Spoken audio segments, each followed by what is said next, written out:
guys, it's Abby here. Some of you will be aware it is Mental Health Awareness Week, and I'd like to bring this up in this video. If you are feeling down, depressed, and anxious, please get help and don't stay silent, don't suffer in silence alone. It is a very sensitive issue to me and close to my heart, as I have suffered from it, so I know what people feel like who also suffer from it, as I have personally had depression and anxiety, and I've even been diagnosed with depression and anxiety. It first started on and off in 2015, and I've still got it today. There's all sorts of reasons why people suffer from it.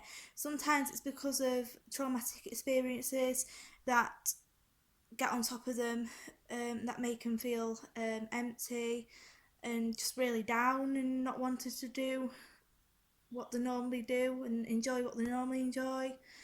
Like with me, I had it. When I had it, I lost confidence and things like that. I am a performer with singing and things, but at the minute, my confidence for that has gone.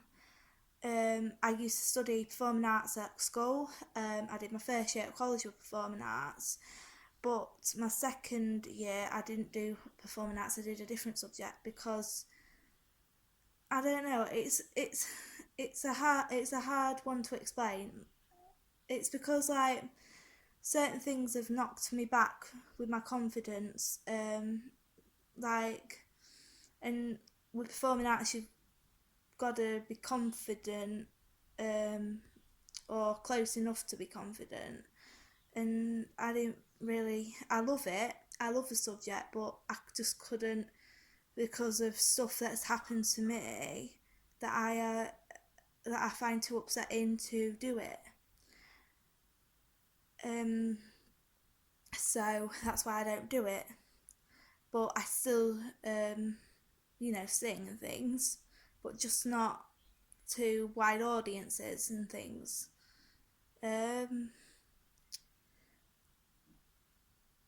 Also, I know how people feel, and I'd say in our lifetime about 1 in 4 people would suffer from it, and I think like a lot of us would suffer from it in our lifetime, whether that's grief because you've lost a loved one.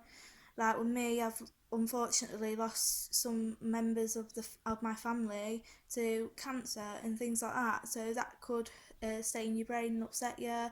I mean, yeah, there's a lot of things that could cause depression and anxiety, but it's the fact of addressing it and not ignoring it. Because if you ignore it, it will get to a point where it will get out of hand, where you won't know where to turn, and you'll take suicide attempts and things like that, like I did, because I didn't get help straight away, because some of the places where I needed to turn to get help was so badly underfunded. It just, it just took a while to get their service.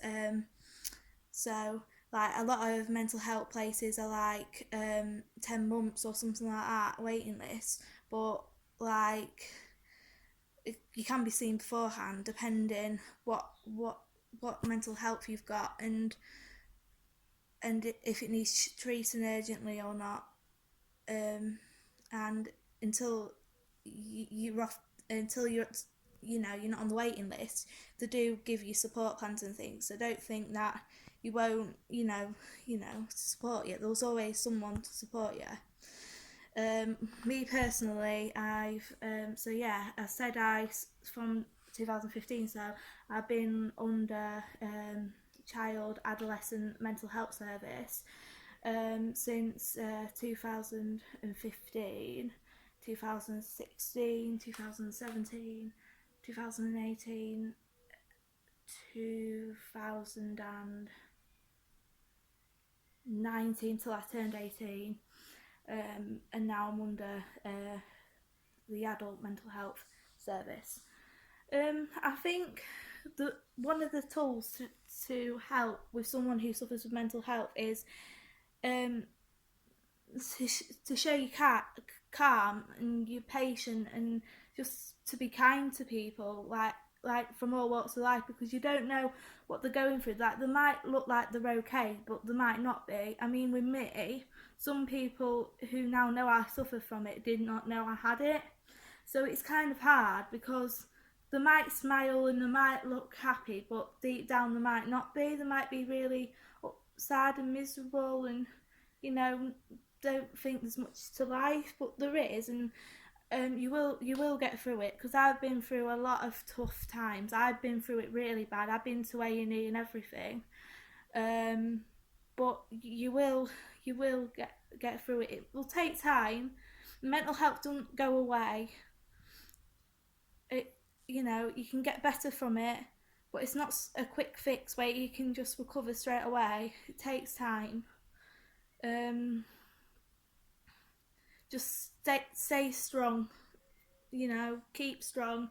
I mean, at this time, unfortunately, with COVID-19, there is some suicide deaths relating to mental health, because people are being isolated away from family and friends because they live on their own and things like that. It's just, sometimes it gets too much for people. So just being there for them would really help them, and help and help them, and really make a difference to them.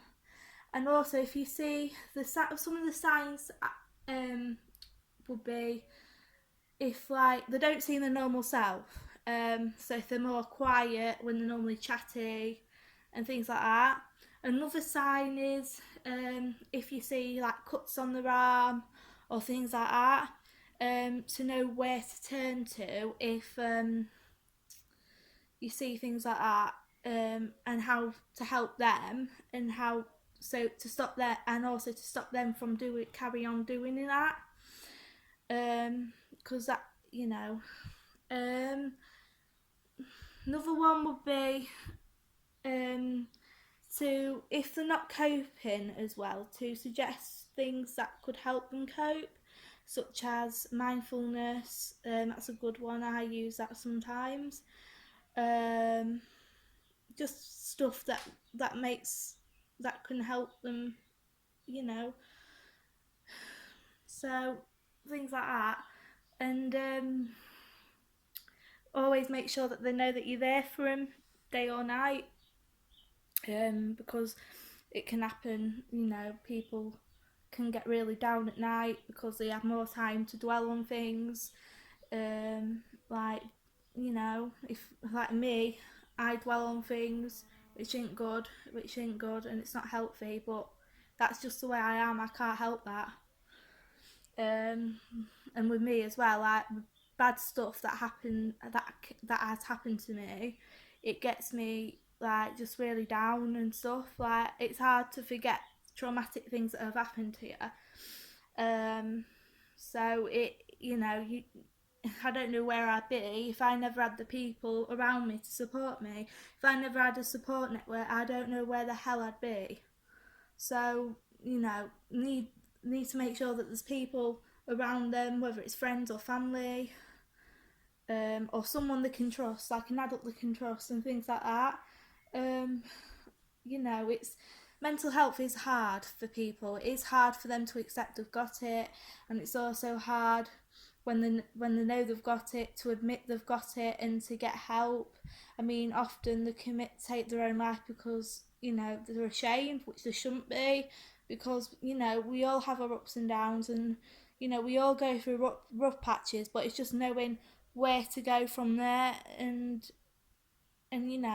things like that. I mean, life is hard, but it's harder for people with mental health. It is really hard for them. It is difficult. It is. Um, and some people also suffer from mental health because they've got a disability or things like that. I mean, people that are close to me will know that I've got a mild learning disability, so that can affect me with my emotional health and stuff like that as well. And being independent and things like that. So and it can make me feel isolated because I want to be not normal, but I want to fit in, and I feel like it's hard to fit in because people don't understand. Until people are more educated about these things, they're not going to understand. I hope this helps people aware of what can happen and things, and just, anyone who's watching this, if you're suffering, just get a help and seek advice. There's plenty of websites as Mind. There's plenty of websites where you can seek the help and things. I mean, it's not, you know, it's hard. It is hard for people. I mean, me, I'm on medication for my mental health. I'm on sertraline, but I'm not ashamed to admit that I've got mental health. I'm not, because and you shouldn't be ashamed, because at the end of the day, at the end of the day, you shouldn't be. People should be more understanding. Sadly, not everyone is, but not everyone is until like they get educated on it and realise how serious mental health is.